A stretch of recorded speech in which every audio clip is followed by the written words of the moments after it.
اور ایک حدیث پاک میں آپ کو بتاتا ہوں، اللہ کے حبیب صلی اللہ تعالیٰ علیہ وسلم فرماتے ہیں 5 چیزوں کو 5 چیزوں سے پہلے غنیمت جانو، اس میں سے 2-3 میں ذکر کرتا ہوں۔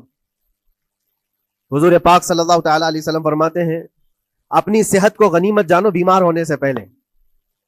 ہاتھ صحت مند ہو تو اس کی قدر کرو بیمار ہونے سے پہلے۔ ہاتھ نہیں ٹوٹا ہے ابھی، پاؤں نہیں ٹوٹا ہے، سر سلامت ہے، سوچنے کی طاقت ہے، زبان سلامت ہے۔ اپنی صحت کو غنیمت جانو اور ہر دن اللہ کا شکر ادا کرو کہ مولا میری طاقت اور میری حیثیت سے زیادہ تو نے مجھے عطا کیا ہے۔ اور اگر اپنی صحت کا خیال نہیں ہے، قدر نہیں ہے، تو جاؤ کبھی کسی کینسر ہاسپٹل میں جا کر کے دیکھو، کئی ایسے لوگ ہیں جو موت اور حیات کے بیچ لڑ رہے ہیں۔ کچھ تو ایسے ہیں جو روز موت کی تمنا کرتے ہیں لیکن موت بھی نہیں۔ مجھے یاد ہے آج تقریباً 8-9 سال ہو گئے ہوں گے، ایک کینسر ہاسپٹل میں ایک ادھیڑ عمر کے شخص سے ملاقات، میں تیمارداری کے لیے یا عیادت کے لیے جایا کرتا تھا۔ اس شخص نے بستر پر لیٹے لیٹے کہا اس کے گردن میں ایک ایسی عجیب قسم کی کینسر کی پھنسی تھی جس سے ہمیشہ خون اور پیپ رستا رہتا ہے، کافی دنوں سے ہاسپٹلائزڈ ہے، لیکن ایک اس کی جو گڑ گڑاہٹ دیکھا اور ریکویسٹ میں نے سنا، کہا کہ حضرت صرف اتنی دعا کر دے کہ میرا سر اٹھے اور میں سجدہ کر سکوں، اس لیے کہ جوانی میں نے سجدے نہیں کی، اللہ کے عبادت نہیں کی، اور آج شدت سے خواہش ہوتی ہے کہ میں عبادت کروں یا سجدہ کروں، لیکن سر اٹھاتا ہوں تو یہاں سے پیپ اور خون شروع ہو جاتا ہے، اب وہ طاقت نہیں ہے۔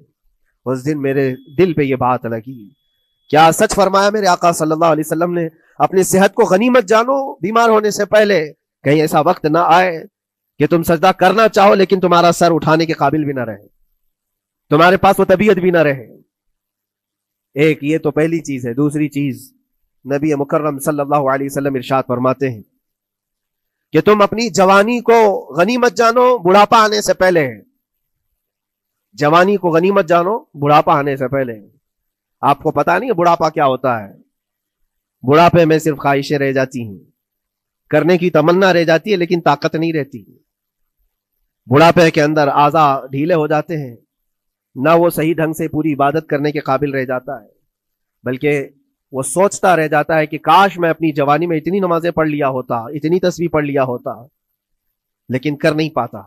اسی لیے اللہ کے نبی صلی اللہ علیہ وسلم نے فرمایا بڑھاپا آنے سے پہلے اپنی جوانی کی قدر کر لو۔ اور اتنی تیزی سے یہ جوانی جاتی ہے پتہ بھی نہیں چلتا، بہت تیزی سے گزر جاتی ہے۔ جوانی ایسا شباب ہے کہ یہ بجلی کی طرح بھاگتی چلی جاتی ہے، کیونکہ جوان ہوتے ہی آدمی کے اوپر ایسی ذمہ داریاں آئیں، اس کو شادی کا خیال آیا، شادی کیا، بچوں کا خیال آیا، بچے ہوئے، پالنے کی بات، گھر بنانے کی فکر، بزنس کی فکر، جاب کی فکر، ان تمام چیزوں میں اتنا گھرا رہا کہ جوانی نکل گئی، بال سفید ہو گئے، پتہ ہی نہیں چلا، بڑھاپا آ گیا۔ اور اس کے بعد بڑھاپے میں اس کو احتساب کرنے کا موقع ملے تو سوچتا ہے کہ میرے پاس جوانی کے اتنے سال تھے، کاش میں عبادت کیا ہوتا یا کچھ کر لیا ہوتا۔ لیکن ایک بات یاد رکھو، گیا وقت پھر ہاتھ آتا نہیں، سدا دور دورہ دکھاتا نہیں۔ سب سے قیمتی چیز دنیا کی یہ وقت ہے جو گزر جاتا ہے، یہ نظام کائنات ہے، وقت گزر رہا ہے۔ الوقت کالسیف، یہ وقت تلوار کی طرح ہے، اس کو تم کاٹ دو ورنہ یہ تمہیں کاٹے گا۔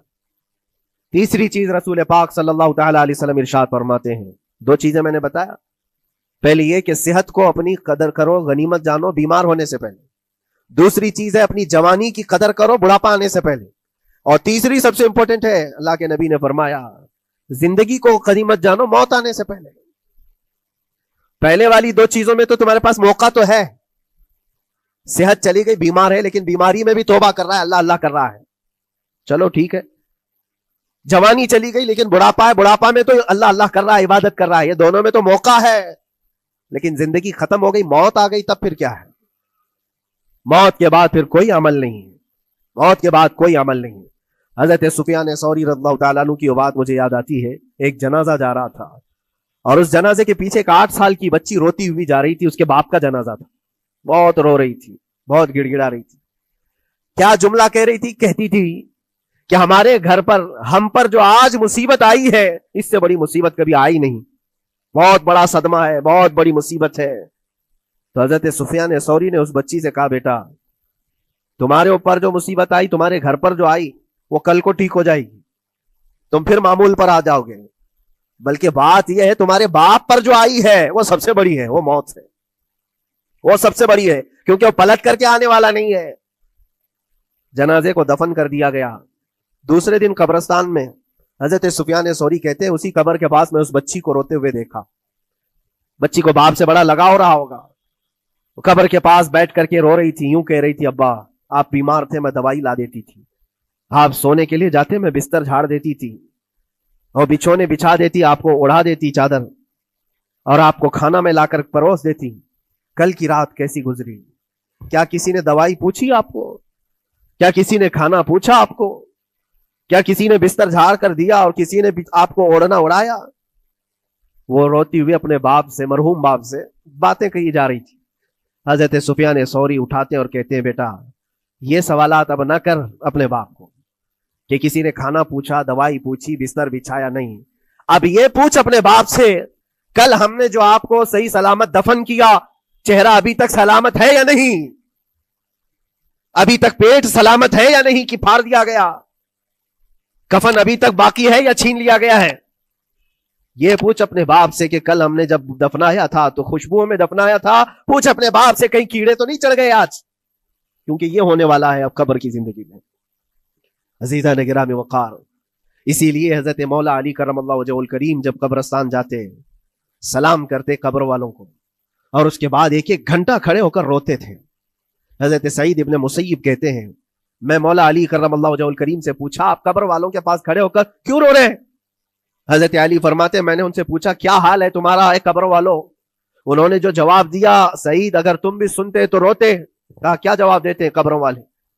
مولا علی کرم اللہ وجہہ الکریم فرماتے ہیں وہ مجھے جواب دے رہے ہیں کہ اے علی ہمارے گھر والوں نے تو ہمیں صحیح سلامت دفنایا تھا، ہمارے چہروں پر مسلسل آج دن اور رات بچھو چھوڑ دیے گئے، ہمارے چہروں پر آج اور ہماری ناک پر بچھو ڈنک مارتے ہیں، ہمارے بالوں میں جس کو ہم آئینے کے سامنے کھڑے ہو کر گھنٹوں سجایا کرتے تھے پیپ بھر دیے گئے ہیں، اور ہمارے چہرے کی چمڑیاں جھلس گئی۔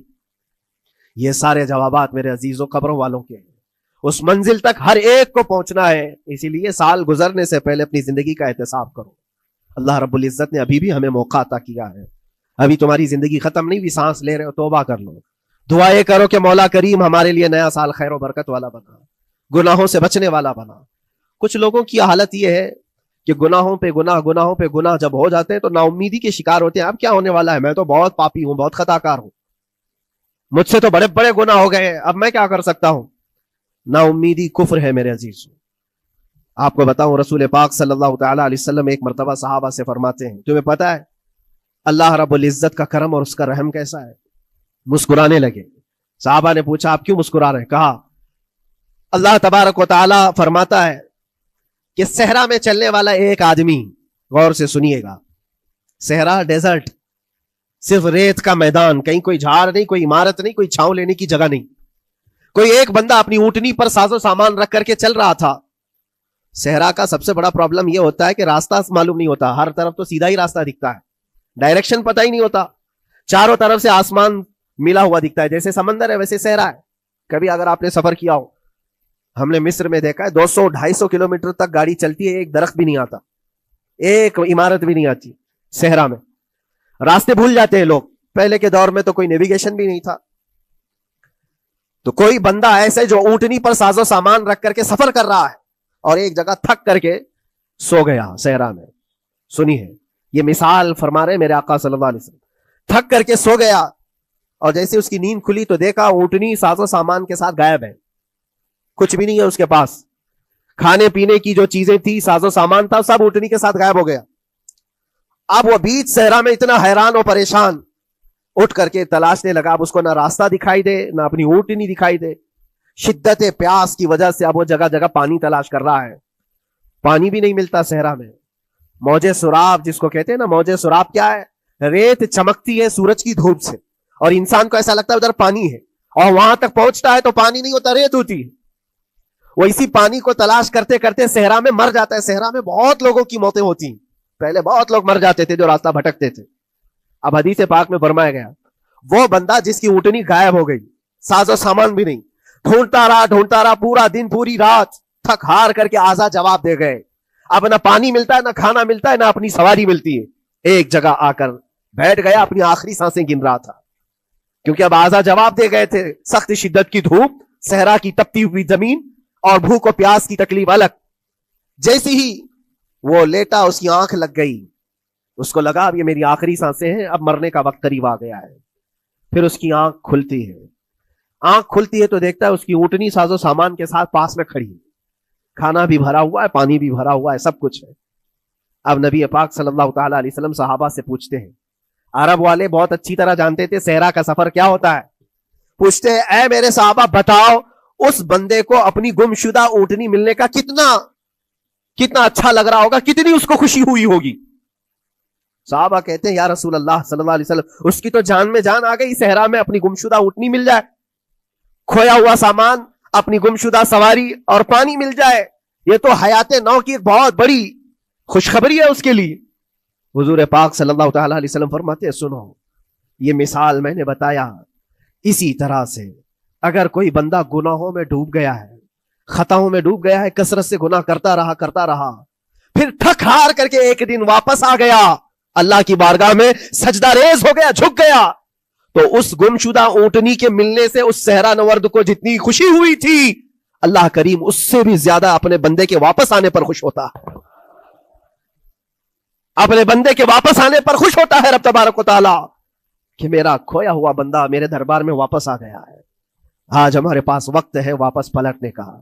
میرے عزیزو نا امید نہ ہو، ہمیں ہمارے جانے سے پہلے حساب کرنے کے لیے مولا نے وقت دیا ہے. پتہ ہے آپ کو یہ بھی میرے آقا صلی اللہ تعالی علیہ وسلم کی رحمت کاملہ ہے. رب تبارک و تعالیٰ سے آپ نے یہ دعا کر کے اپنی امت کے لیے اتنا وقت دلایا ہے کہ اللہ تبارک و تعالیٰ سے حضور صلی اللہ علیہ وسلم نے یوں عرض کیا کہ مولا میری امت کو توبہ کی مہلت دے، توفیق دے، مہلت دے.